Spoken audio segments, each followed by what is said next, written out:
ريحته حلوه. انا اول مره اجربها على فكره. فهم الاثنين نازلين ضرب في بعض، ودي تشتكي من دي ودي تشتكي من دي، ويقولوا لي ايه، واحده تقول لي ده سرحت بالمشط بتاعي، والتانيه تقول لي خدت الليد بلس بتاعي، والتانيه تيجي تقول لي ضربتني. انا مش فاضيه لكم، ما انا عايزه اعمل لكم اكل. طالبين ورق عنب، فورق العنب عايز ايه؟ عايز بال رايق كده عشان يتلف ويطلع حلو. فرحت جايباهم هما الاثنين، قلت لهم تعالوا لي كل واحده فيكم تجيب طبق وتيجي تقعد جنبي. جم قعدوا جنبي. بصوا البنتين. السلام عليكم ورحمه الله وبركاته. والله يا جماعه بتوحشوني، معرفش بقى انا بوحشكم ولا بقرفكم، بس يلا ده فيديو لا محاله لازم يحصل عشان بيحصل مع كل ام.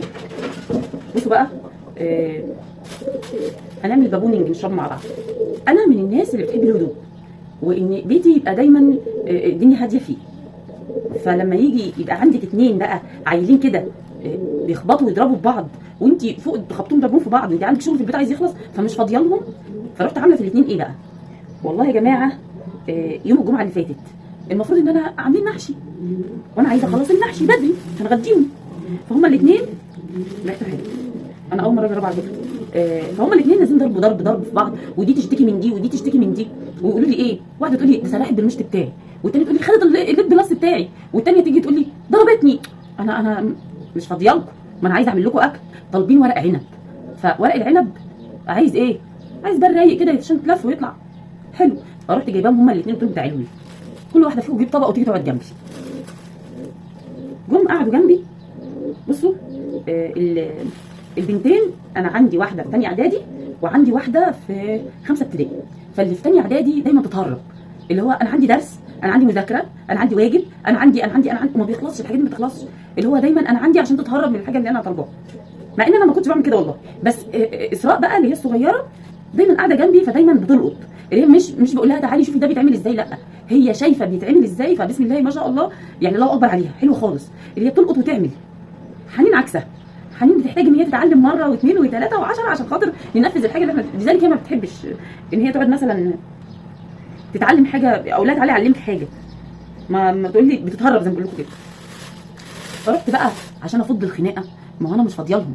يوم الجمعه ده بيبقى مليان سوق وغسيل ومسيح وكنيس وطبيخ، يوم زحمه من اوله، من اول ما بنصحى لحد ما بنخش ننام اليوم ده زحمه. قلت لهم كل واحده تجيب طبق وتيجي تقعد جنبي، واللي انتوا هتعملوه بقى ان انتوا تشوفوا انا بعمل ايه واعملوا زيي. كتموا بقينا هص كل واحده جابت طبق وجت تقول بقى ايه، اتفرجوا بقى منافسه كده، بس منافسه من غير خناقه، من غير ما انا اتوتر. الصوابع بتاعتي انا احلى.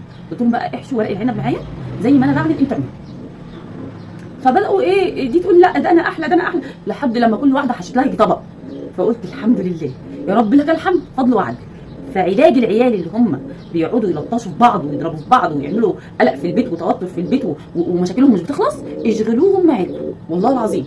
هو ده الحل الوحيد، ان تجيب العيل اللي عامل لك مشكله ده، سواء ولد ولا بنت بقى. ولد يقول لك ده انت راجل، هيركب ستاره مثلا، هيركب حاجه انت باباه مثلا هو اللي بيعملها انت مستنيه بابا، لا تعالى حبيبي ركب لي دي، اشغليه، ما تخليهوش يعمل مشاكل، خليه يعمل حاجه مفيده في البيت اهو تنفعه ويتعلم منها يعمل حاجه عدله.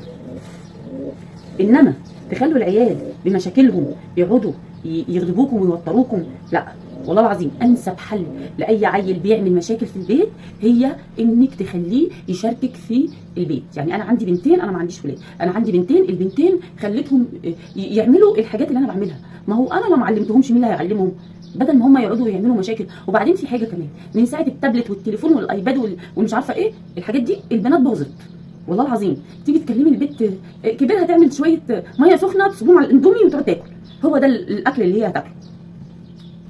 انما لما تعلميها ازاي تعمل حاجه عدله تاكلها، ما تساليش بقى عن حاجه تجرى لها بعد كده.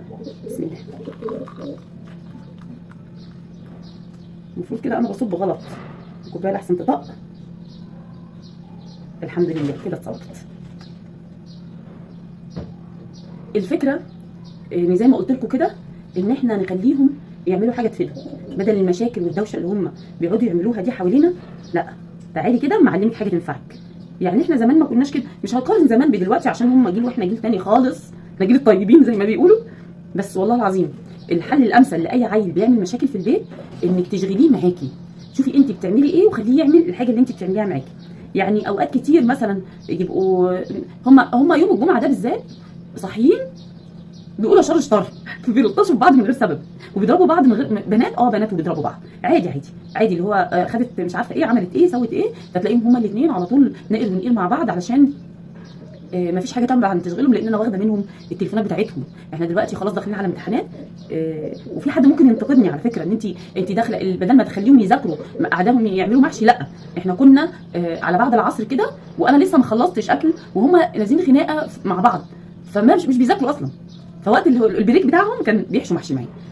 فلكل ام واب بقى العيال بتعمل معاهم الحركات دي، يشغلوهم معاكم، اعملوا لهم وظيفه كده، اللي هو تعالى هنعمل كذا. ولو وصلتوا معانا في الفيديو لحد كده، يبقى لايك وسبسكرايب لاول مره تشوفوا القناه. نشوفكم على خير.